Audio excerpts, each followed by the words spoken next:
One day, Edward was talking to Trevor when Douglas steamed by. He was pulling a train of heavy coal trucks. "Come on, Edward. Stop gossiping in the sun when there's work to be done." Later, Edward spoke to Douglas. "Trevor and I are old friends, and you and he have a lot in common too." "Och, aye," quizzed Douglas. "And what'd that be?" "Scrap," said Edward quietly. Douglas gasped. "Don't mention that word. It makes my wheels wobble." "It does the same to Trevor," replied Edward. "He was being sent to the scrapyard, but the vicar and I saved him, and now he's really useful again. Even so, the Fat Controller certainly does need another steam engine here." "Aye, and quickly," sighed Douglas. That night, Douglas was still working. He had taken the midnight goods train to a station at a faraway part of the island where only the diesels work.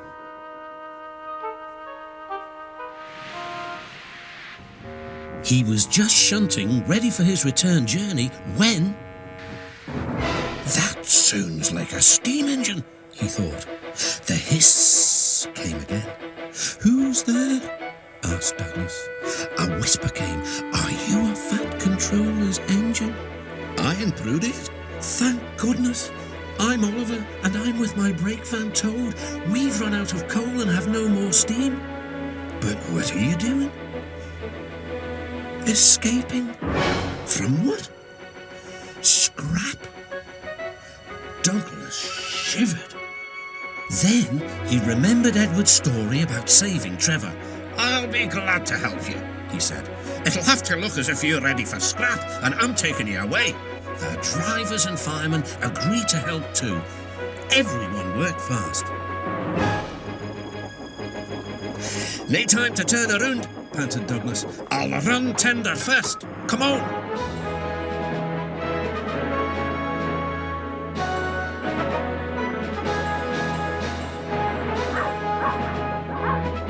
But before they could clear the station, they were stopped.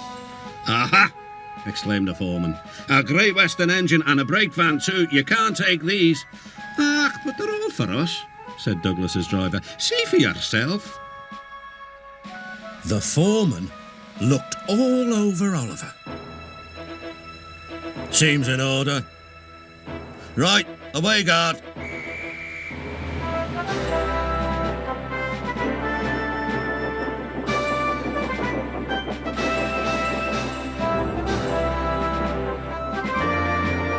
"That was a neat thing," puffed Douglas. "We've had worse," smiled Oliver. And they forged ahead.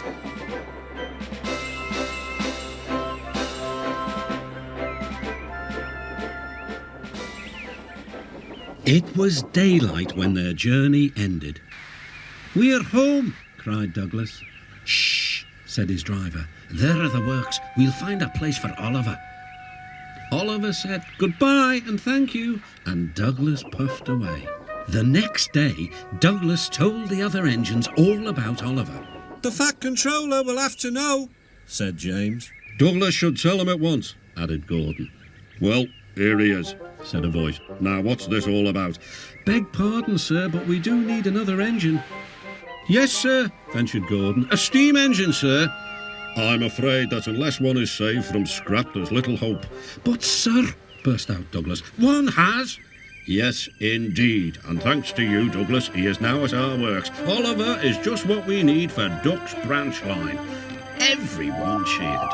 Now Oliver and Toad are mended and painted in full Great Western colours.